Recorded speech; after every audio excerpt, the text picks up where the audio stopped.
আওয়া কুল্লামা আহাদু আহদান নাবাযাহু ফারীকুম মিনহুম বাল আকসারুহুম লা ইয়ালামুন। আওয়া কুল্লামা, ইহা কি সত্য নয়? আহাদু, তোমরা অঙ্গীকার করেছিলে, ওয়াদা করেছিলে যে মুহাম্মদ সাল্লাল্লাহু আলাইহি ওয়াসাল্লাম পৃথিবীতে আগমন করলে তার উপর যেই কিতাব নাজিল করা হবে, কিতাব দেওয়া হবে, এই কিতাবকে আমরা সত্যভাবে গ্রহণ করব, ঠিকভাবে মেনে নিব। কিন্তু তোমরা এই কথাগুলো গ্রহণ করো নাই, এই ওয়াদাগুলো তোমরা ভঙ্গ করেছো। বাল আকসারুহুম লা ইয়ালামুন, তোমাদের অধিকাংশ লোকই অবিশ্বাসী। তোমরা অধিকাংশই ঈমান গ্রহণ করো নাই, আল্লাহকে বিশ্বাস করো নাই। ওয়ালাম্মা জাআহুম রাসূলুম মিন ইনদিল্লাহি মুসাদ্দিকুল লিমা মাআহুম নাবাযা ফারীকুম মিনাল্লাযীনা উতুল কিতাব। এই সকল কথাগুলো হলো তাওহীদের কথা। তাওহীদ শব্দের অর্থ হলো একাত্মবাদ। আল্লাহ যে একক, একচ্ছত্র ক্ষমতার মালিক। কিয়ামতের দিন তার নাম থাকবে কহ্হার এবং জব্বার। কহ্হার শব্দের অর্থ হলো অত্যন্ত কঠিন।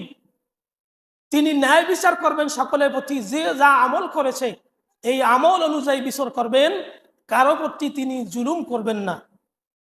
এই তাওহীদের কথাগুলো আল্লাহ বলতেছেন, তোমরা একক আল্লাহকে বিশ্বাস করো, আল্লাহর প্রতি ঈমান আনো, ঈমান আনার পরে আবার ফিরে যেও না।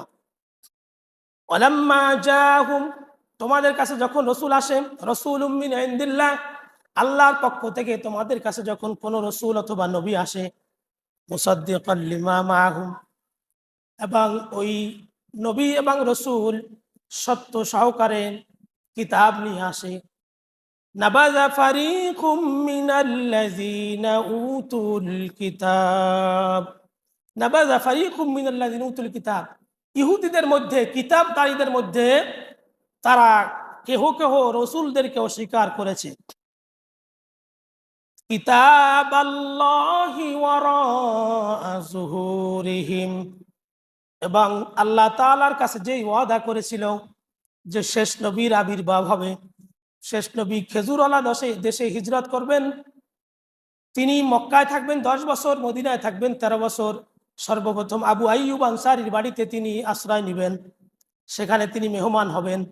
এই সকল কথাগুলো যখন তাওরাতে তারা জানতে পারলো, জানার পরে প্রথমে স্বীকার করেছিল, কিন্তু নবী আসার পরে যখন তারা জানতে পারলো এই নবী তাদের বংশের নবী নয়, এই নবী হলো বনি ইসমাইলের বংশের, ইহুদিরা হলো ইসরাইল বংশের, ইয়াকুব আলাইহিস সালামের বংশের, আর ইসমাইল আলাইহিস সালাম থেকে সরাসরি আমাদের মুহাম্মদ সাল্লাল্লাহু আলাইহি সাল্লাম দুনিয়া এসেছেন। এর মধ্যে এই বংশ থেকে আর কোনো নবী আসেন নাই।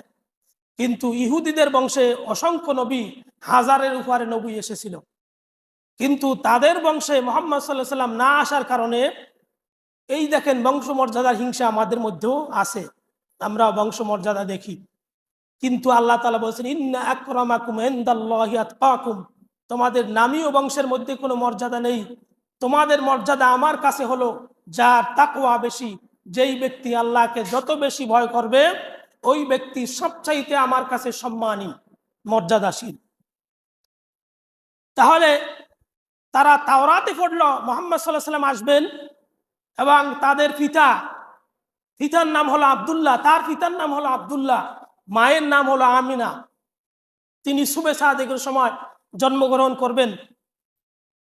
এই সকল তথ্য তারা পেয়েছিল, কিন্তু যখন তারা দেখতে পেল এই নবী তাদের লোক নয়, তখন তারা অস্বীকার করলো।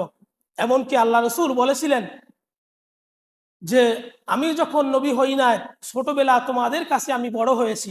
আল্লাহ তাআলা এরকম চ্যালেঞ্জ গ্রহণ করেছেন যে নবী তো তোমাদের মধ্য থেকে পাঠিয়েছি, সে শৈশবকাল তোমাদের কাছে কাটিয়েছেন, তোমরা তার নাম দিয়েছে আল আমিন, সত্যবাদী, তিনি কখনো মিথ্যা কথা বলেন না। তিনি যখন দিন প্রচার করতে লাগলেন তখন তোমরা পরকাল বিশ্বাস করো না, তাকে মিথ্যাবাদী, গণক, কবি এই সকল অপবাদ দিতেছ, অতএব তোমরা এই কাজগুলো ভালো করো না। কিতাবাল্লাহি ওয়ারাআ যুহুরিহিম, তারা আল্লাহর কিতাবকে পৃষ্ঠদেশ থেকে ফেলে দিল। ফেলে দেওয়া মানে অস্বীকার করলো, আল্লাহর কিতাবের আইনগুলো তারা মানতে রাজি হলো না। কাআন্নাহুম লা ইয়ালামুন, মনে হয় যেন তারা এই সম্পর্কে কিছুই জানে না। এই কথাগুলো বলার কারণ, আমাদের মধ্যে কিয়ামতের দিন যখন আল্লাহ তাআলা বলবেন তুমি এই কাজ কেন করো না, তখন বলবে আমরা জানি না। তখন আল্লাহ তাআলা বলবেন আলাম ইয়াতিকুম রুসুলুম মিনকুম ইয়াতলু আলাইকুম আয়াতিনা, তোমাদের কাছে কি আমি রসুল পাঠাই নাই? তোমাদের কাছে কি আমি কিতাব দেই নাই? অসংখ্য নবী রাসূল তোমাদের কাছে পাঠিয়েছি, তোমরা তাদের কথা শুনো নাই? তখন উত্তর দিবে ক্বালু বালা, আমরা বিশ্বাস করেছিলাম কিন্তু আবার অমান্য করেছিলাম। এই কথাগুলো তখন অস্বীকারীরা, নাফরমান বান্দারা